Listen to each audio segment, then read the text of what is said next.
Ito yung namana ko sa ama. Siya yung unang nagmami dito sa San Pedro. Ito yung naging hanap buhay niya. Ito rin yung naging pantustos sa pamumuhay namin.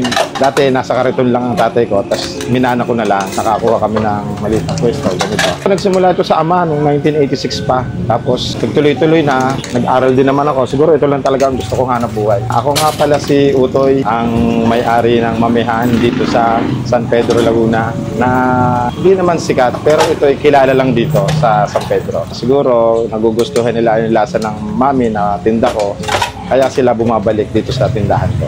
Sa negosyo, 1986 pa nagsimula. Grade 5 pa yata ako noon, manugod ang hanap buhay na to eh. Siguro tinuloy-tuloy ko na lang, sumasama ko sa pagtitinda hanggang sa natutunan ko.